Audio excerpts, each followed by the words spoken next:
Bagilo ni nini? Karibu na malapa yangu.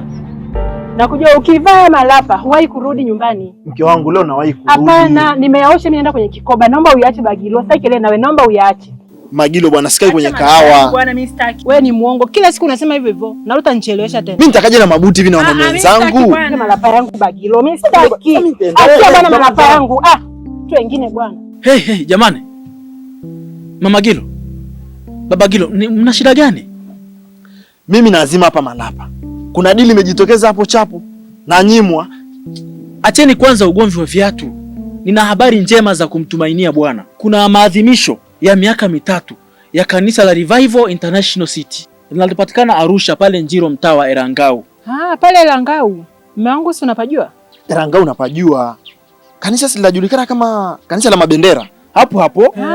Hilo. Sawa. Na kwa wewe unayetoka mjini, ukifika pale Njiro roundabout, muulize mtu yoyote kanisa la mabendera ni wapi. Ni karibu tu, anakuonyesha.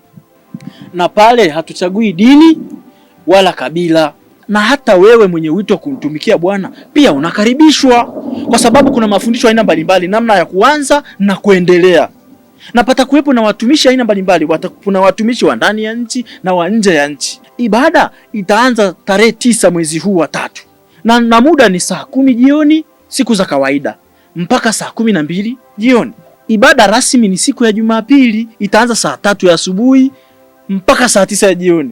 Itakuwepo kwaya Mama Jusi, St. James na wengineo kibao tu, na hata chakula cha mchana kinapatikana hapo hapo. Ni kweli Bagilo? Hiyo mimi nimeshasikia hiyo. Tutaenda. Wote tufike, na hapa nilipo naenda kijiweni. Naenda kuambia marafiki zangu wote, na hata mwenyekiti nitamwambia pia atangaze, watu wote wajue, wakapate neno la Mungu. Sawa. Kabisa. Sasa ugomvi wa viatu uishe sasa. Umemsikia mtumishi vizuri. Nimesikia vizuri. Jumatatu hiyo tarehe 9. Usiwasema naenda kwenye kikoba. Na mimi kwenye kahawa siendi. Tunaenda wapi? Revival. Amesema kanisa inaitwa Revival International City. Sasa nije nikusikie. Sasa mke wangu, hichi kikoti unakionaje? Kikoti sawa, lakini sasa hii suruali inabidi utafute suruali nyingine nzuri.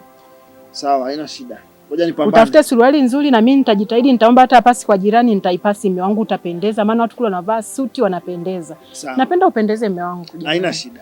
Halafu jitahidi basi mume wangu uchukue malapa mengine ili mimi na malapa yangu na wewe ya kwako, ili kila mtu awe nayo yake. Niachie basi anaende nayo hivi Nakupenda nakupenda pia. Haya. Tawai kurudi leo. Haya mume wangu.